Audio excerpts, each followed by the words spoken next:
Thank you very much, everybody. Please, this is such an honor. This is the, please be seated.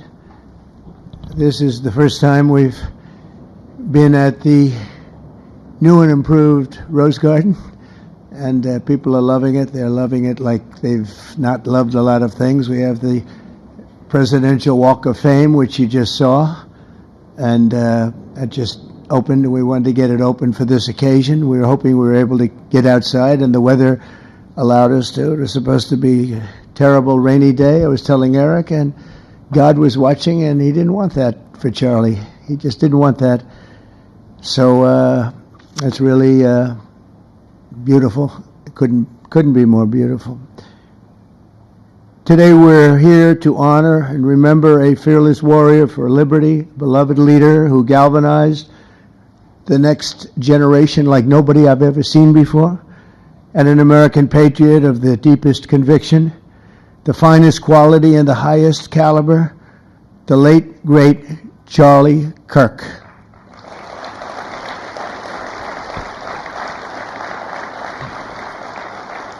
Five weeks ago, our nation was robbed of this extraordinary champion. He was a champion in every way. I got to know him so well. He didn't like losing, and he was able to fight people that were enemies, and he didn't necessarily love those enemies so much. You know, I heard he loved his enemies, and I said, wait a minute, is that the same Charlie that I know? I'm not sure, but I didn't want to get into it. But it was a horrible, heinous, demonic act of murder. He was assassinated in the prime of his life for boldly speaking the truth, for living his faith and relentlessly fighting for a better and stronger America. He loved this country. And that's why this afternoon it's my privilege to posthumously award Charles James Kirk, our nation's highest civilian honor, the Presidential Medal of Freedom. Thank you.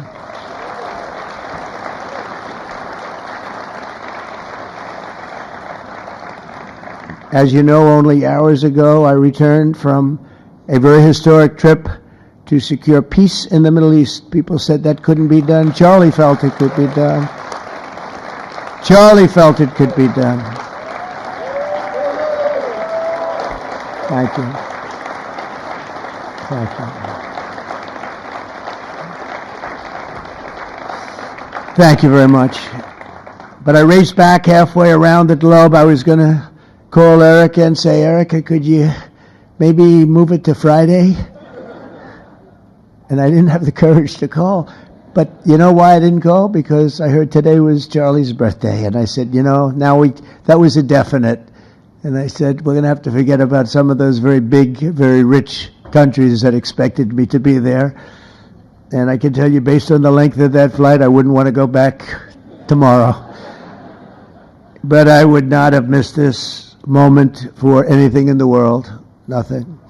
And it's a very important time for our country, and our country is doing so well. It's never done better. We are a country with almost now $18 trillion of investment coming in. Nobody's ever seen anything like that. Previous administration had less than $1 trillion for 4 years. We have more than 18, it'll be much more than 20 by the time the year, more than $20 trillion. There's never been a country in the world that had anything like that. What's happened to our country is incredible in a short period of time. Charlie was a big person for, sir, can we close up those borders, please, a little bit? You know, they're really leaking badly. I said, Charlie, I haven't gotten there yet. But, you know, it came out the last 4 months. Literally nobody was allowed into our country. And the only people that were allowed in were people that came in legally. The borders are absolutely stone cold closed. And they reported 0, 0, 0, and 0, so that's pretty good. But he was a big believer. He wanted people in the country more than I did, frankly. He wanted them to come in legally, and he got his wish. October 14th is Charlie's birthday, and he should have been turning 32 years old. I tell you, when I first met him, he was like 22, and I said, boy, he's awfully young, but I thought he was older than that, you know. He looked a little bit older than his age. That's okay, you know. That's not good when you're old, but when you're young, it's great. He had the best of all things, but he was special. But instead, Charlie is attaining a far more important milestone. We're entering his name forever into the eternal roster of true American heroes. He's a true American hero, an amazing person, way, way beyond his years. And I'm honored to be joined by a woman who has endured unspeakable hardship with unbelievable strength, and that's Charlie's widow, Erica. And I just want to thank you, Erica. He loved you so much. I was with him. Oh, please. Thank you, darling. Thank you. I was with him before I met Erica, and he told me he was going to get married. He said, "You won't believe how beautiful she is." I said, "Well, then now that I meet her," he's right. But then he also said, "And you know what? She's like the smartest person I know." See, they do go together on occasion. Not often. Not often. But on occasion they go together. But he was in love with you. He was deeply in love with you. It's great. Erica, your love and courage have been an inspiration to all of us, and we will always be here for you, and we're always going to be here for your gorgeous, beautiful children, and we'll never forget what your family has sacrificed for our country. Man loved our country. When things were going badly for our country, he was so, as you know, angry. He would get angry because he said it doesn't have to be that way. We're also pleased to be joined by an incredible group of Charlie's friends, very powerful friends, actually, and some not so powerful, and they're actually better people, okay? I know them all. They're the less powerful ones. I have to tell you that, all of you power guys down here. The best ones in the group are the ones that are less successful, but that happens too. No, they're all great, and they're here. And let's start with Erica's father. Where is Erica's father? Where are you? Where are you, Dad? Oh, look at him. Wow. I want to get a hat like that, too. I like that. How are you? Nice to see you again. Thanks as well to Vice President J.D. Vance, who's been fantastic. J.D., thank you very much. Great. Doing a great job. Did a great job on Sunday with George Slopadopoulos. I thought, put him away pretty good. Second lady, who's a phenomenal woman, Usha Vance. Thank you very much, Usha. Thank you very much. Great woman.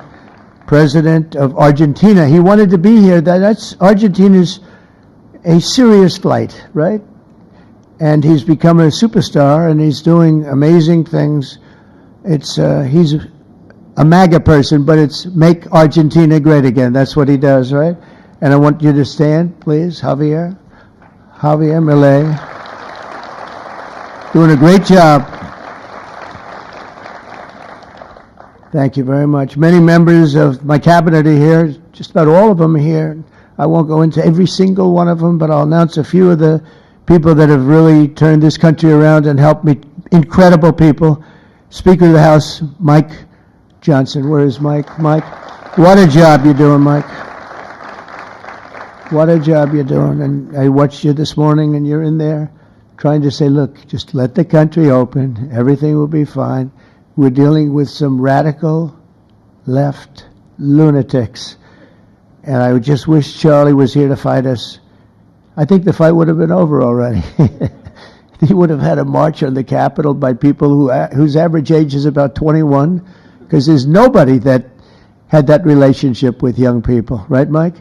So thank you, Mike, for being here. House Majority Leader Steve Scalise. Steve, thank you very much. A brave guy and a friend. House Majority Whip, another terrific man, Tom Emmer. Tom. Thank you, Tom. Senate Majority Whip, John Barrasso. John, thank you very much.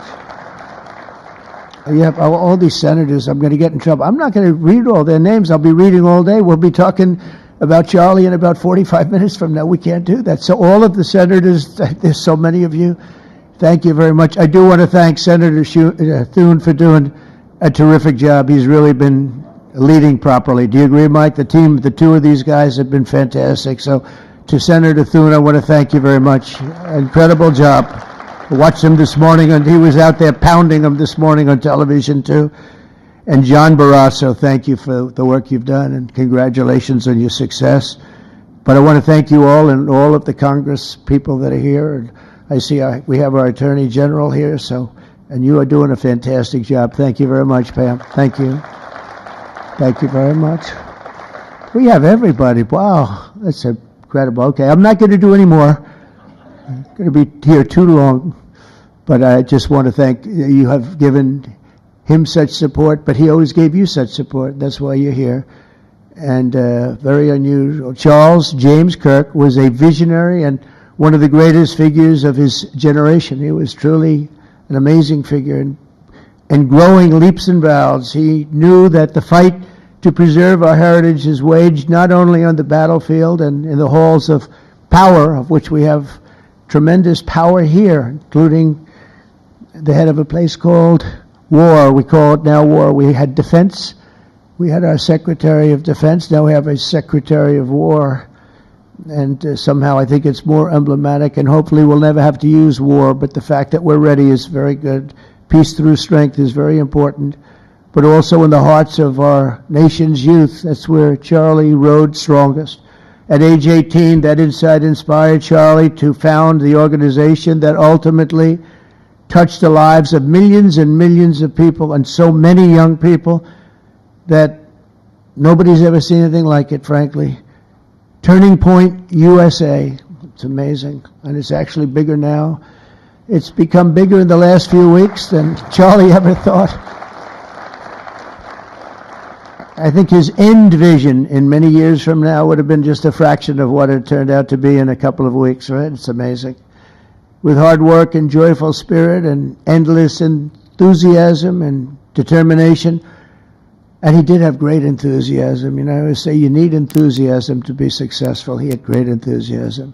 Charlie grew Turning Point into the largest conservative youth organization in the entire country. He forged a personal bond with countless young conservatives. He fought for free speech, religious liberty, strong borders, and a very strong and proud America. In everything he did, he put America first. He really put America first. And ultimately, Charlie became more than a leader of an important organization. He became the leader of historic movements all over the country. There were movements, individual movements, one movement, but it was historic. Everything he did was historic, and a true evangelist for the cause of freedom and the word of Almighty God. God was very important to Charlie. He would say, you know, if you don't have religion, you're not going to have a strong country. It's true. He was so wise beyond his years. You know, I talk to him sometimes and say, this guy is like a young guy. He was really a wise man. From the time Charlie worked on my presidential campaign in 2016, and he was there right from the beginning. He liked me. I don't know. I have no idea why. What the hell was he thinking? He said, you're going to win, sir. I said, you know, I'm running against 17 senators and a lot of tough people and governors. We have all these people. And he said, no, you're going to win, sir. He said, not going to be close. And he made it happen. He helped make it happen, I'll tell you that. Without him, who knows what would be. Maybe you'd have Kamala standing here today. That would not be good. I will tell you, Javier, you don't know who Kamala is. Promise, it would not be good. You agree with that, Howard? He also mobilized countless citizens to go vote. It's called Go Vote. Very simple. And with his help in 2024, we won more young people than any Republican by far in the history of our country. And we won the popular vote. We won the swing states, all 7 of them. Remember, they said, oh, well, if Trump could win 4, that would be nice. I win 7 by a lot, by a landslide. But the popular vote was massive. And we won the Electoral College. Remember, they said, well, it's going to be very hard. I'd say 270. Well, we got 312 to 226. And then we won something called districts and councils and different things. But in one case, we won 2,750 to 525. That's the one where you see the map is almost entirely red, except they have a little blue line on one side and a little blue line, meaning New York, and a little bit Los Angeles. I have a feeling that if the vote were 100%, we would have won that too. You want to know the truth. But he knew, and he knew very well, and he also understood honesty, and he was always concerned with honesty. He said the only way we can lose is if the cheating gets so bad, and that's where we came up with a little phrase, too big to rig. We said, go out and vote, just go out and vote. And we had that, remember, we used to say that all the time, because people would say, oh, they're going to win, we don't have to vote. Let's go to a movie, we'll come home and watch later. And he wasn't about that, so we come up to, really together, we came up with that phrase, we got to make it too big. I never made a speech where I didn't say at the end, now look, the polls are showing good. Don't believe the polls. He said, we're going to make it, Susie, right? Too big to rig. So if you think we're going to win by a lot, doesn't matter. Pretend we're losing. You got to go out and vote. They voted. And at 9:02, the whole thing was over, right? 9:02. Remember they said, oh, this could go a few days. Well, it went a few minutes. 9:02. And he knew that. And I felt it, but he knew it. He knew it. I think he knew it more than anybody. But Charlie never missed an opportunity to remind us of the Judeo-Christian principles of our nation's founding, or to share his deep Christian faith. In his final moments, Charlie testified to the greatness of America and to the glory of our Savior, with whom he now rests in heaven. And he is going to make heaven. I said, I'm not sure I can make it, but he's going to make it. He's there. He's looking down on us right now. It's so incredible. Look at this. How this turned out. This was supposed to be so dark and cloudy. Not dark and cloudy, is it? Look at that, how beautiful that is. There's no artist that can capture it as beautiful as it is today. Wow, it's amazing. As I said, on the day that he was assassinated, Charlie Kirk was a martyr for truth and for freedom. And from Socrates to think, and to St. Peter, from Abraham Lincoln to Martin Luther King, those who change history the most, and he really did, have always risked their lives for causes they were put on earth to defend. He was put on earth to do exactly what he was doing. He didn't want to waste time. He would have been a top student at any college in the country. I know the colleges well. He's smarter than the guys there. He was so smart. But he almost, I guess, didn't have the time. He knew what he wanted to do. It wasn't like, gee, I want to sit in the classroom for 4 years listening to people teach me liberal principles, because they were never going to teach him that anyway. But he didn't have the time. He really didn't have the time. But every time the enemies of goodness and virtue tried to silence the voice of righteous and noble leaders like Charlie, they failed. They seem to fail. Ultimately, they look like they're doing well, and then they end up failing, because the truth has been unrelenting over the years, over history. And people like Charlie, it's just they've got a power that others don't have, and very few people will ever have. So today, like those martyrs before him, Charlie's voice, his message, and his legacy are stronger and greater than ever before. They are greater than ever before. Look, this is a horrible event, but it brought out the greatness of Charlie. Nothing could have ever supplanted this. It's incredible the way people are talking about him, and with great love. I mean, I read so many stories about some of the enemies, but I watch the enemies, and it's hard for them to speak badly about him, because they just don't. And then you do have people in the days since Charlie's killing. We've seen exactly why our country so dearly needed his example. We've watched legions of far-left radicals resort to desperate acts of violence and terror because they know that their ideas and arguments are persuading no one. They know that they're failing. They have the devil's ideology, and they're failing, and they know it. They feel it, and they become violent. They seem to become very violent on the left. They've rammed vehicles into federal law enforcement, fired sniper rifles at ICE agents, and me, But I made a turn at a good time. I turned to the right. Charlie couldn't believe it, actually. He said, how the hell did you make that turn? I said, I don't know. But fired rifles and threaten the lives of our Supreme Court justices, our great justices. They have to be protected.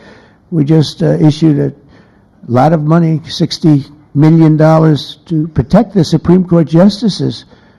Very important. We can't let anything happen.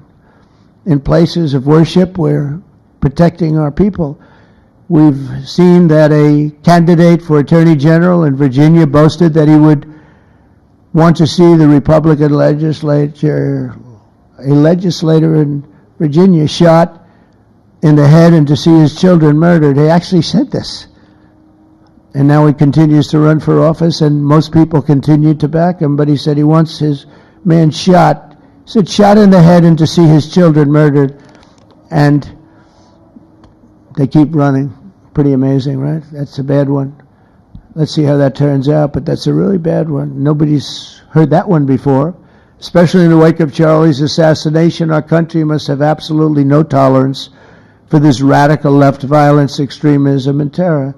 We're done with the angry mobs, and we're not going to let our cities be unsafe. We're going to make sure our cities are safe. When you have Chicago, where they had 4,000 people murdered over a very short period of time, 4,000 people, and then we have a governor stand up and say, oh, things are going swimmingly. No, they're not.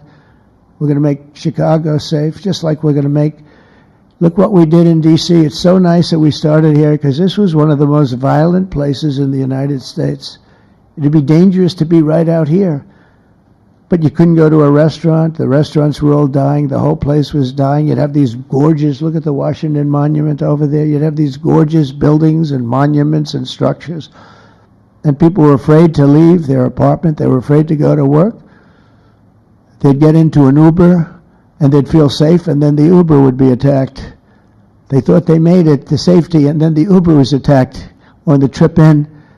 But we've done a great job, and now it's considered a totally safe city. We haven't had problems.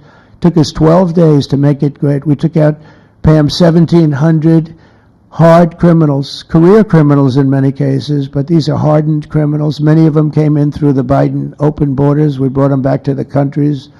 And a couple were so violent that we put them in jail. We don't want to take a chance that they could get back in, because no matter how good we do, somebody can sneak in. They were so violent and so bad. One arrested 28 times. Every time he left prison, he'd get into a violent incident. 28 times. And we put him away for a long time. But we're done with the angry mobs. We're done with it. This is such an unbelievable place right now. You take a look where you can walk down the middle of the street with your wife or your husband. Your children can walk. They can walk alone. It doesn't matter. They can walk anywhere in Washington, and they're safe now. If this were a year and a half ago, a year ago, they'd have a serious chance of being badly hurt, even killed. They'd come in from Indiana, they'd come in from Iowa, they'd come from Florida to see their nation's capital, and somebody would have to call the parents, I'm sorry, but your son or your daughter's been killed. Not anymore. You hear those sirens going off? That's good. That's a good sound. That means they either got the bad guy or they're going to stop the bad guy. You didn't hear that sound because nobody wanted to do anything. Nobody, listen to the beauty of that sound. Seriously. And that's the real deal sirens. They're not politically correct sirens. You hear them, they're about 3 miles away. That's great. What a beautiful sound. They're stopping crime. That's what they're doing. So we're done with the voices of fools. They're fools. And death threats, and we're going to make our cities safe. And I thought it was Charlie's, one of his biggest dreams was that he couldn't believe it. Chicago is going to be a great city again. We've already, we sent people in there 6 months ago, and this governor said, well, crime is down. Yeah, that's because we had the FBI in there for 6 months, just preparing it for the bigger surge. And they've done a great job, the cash and the FBI. They've done a great job, and they love doing it, They love being able to do it. They were restricted from doing it. They couldn't do anything. And now they're totally unrestricted. All they have to do is stop crime, and they're doing it. By the way, Memphis, as you know, you heard they went in about a week ago, one of the most dangerous places in the country, really in the world. It's not just the country. They have very few cities that would compare to some of these cities. You go to Afghanistan, you say, oh, that's unsafe. Well, the crime numbers are much better than the crime numbers in places that we have. So Memphis, I understand, is doing unbelievably in 1 week. It's like a different place. And this took 12 days, and then after that we just perfected it. But after 12 days we had good safety here. After 1 month, it's like, it's really amazing. And by the way, restaurants are booming. Restaurants are opening up. The big problem you have, you can't get into a restaurant in D.C. anymore. So they're opening up. It's a beautiful thing to see. It's called safety. It's called law enforcement and letting them do their job. And that's why I said last month that I have directed the Attorney General and the Department of Homeland Security to confront the very real threat of left-wing terrorism in our country. It's a real threat. Not when you confront it, it's not, because they're not brave people. In fact, they're cowards. When you confront them, they immediately fold. You have to see them fold. You have to see them crying. They fold. But it includes dismantling the networks that fund them and finance them, and we're finding out who those networks are. We already know quite a few of them. When you see these violent incidents and then you see people holding this gorgeous sign with beautiful wood, beautiful cardboard, wood, everything's perfect paint job, and they're all the same, there are thousands of them, you know that they weren't made in the basement out of love. They were made by anarchists, and in some cases wealthy. I'll probably find some of my nice friends that are up there being so nice to me, especially lately. They're being very nice. But it surprises you who they may be, and you almost wonder why would they do it? But they're hurting our country, and we're really taking it back one by one. If we didn't go into Los Angeles early on in the administration, the commissioner, the chief of police, Los Angeles, said if they didn't go in, we would have lost our city. Now, they already lost 25,000 houses to fire because they wouldn't let the water come in from the Pacific Northwest, which they should have done. I said, you better do it. They didn't do it, and we had 25,000 homes where they had no water in the sprinklers, they had no water in the fire hydrants. It would have been a different kind of a thing if they did what they were supposed to do. We had to break in. We broke in and had the water come down. They said for the environment, it's great. They lost 25,000 houses. It's incredible. But the commissioner said without the federal government and President Trump's intervention, we would have lost the entire city. And we have the Olympics going there soon. I got the Olympics. We have the Olympics. We have the World Cup. And we have, most importantly, we have the 250th anniversary of our country. That's going to be most important. And all of these things are happening, and we're going to have safe cities. We're going to have very, very safe cities. So 1 month after Charlie's death, we still feel the terrible shock and the pain of his loss like just about nobody I can think of. Charlie Kirk was one of a kind. He was unstoppable, and he really was. Boy, when he had an idea in his head, he would call me, "Sir, please, you haven't done it yet." I said, "Charlie, relax. Just relax." He didn't relax. He'd call me the next day again. It got it done. But he was like indomitable and always will be. He's really irreplaceable. Nobody going to replace him.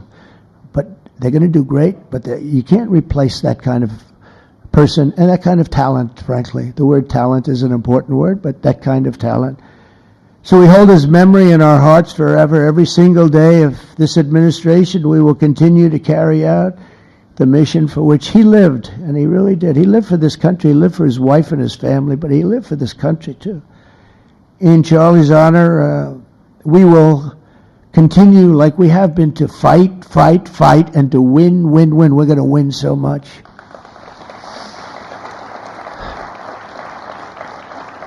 So the Presidential Medal of Freedom is a big deal. You have the Congressional Medal of Honor, military, and the Presidential Medal of Freedom, which is civilian.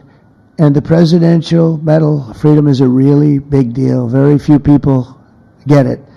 Very few people, frankly, qualify. It's a decision of the president, but it's a qualification that's a very hard one to get.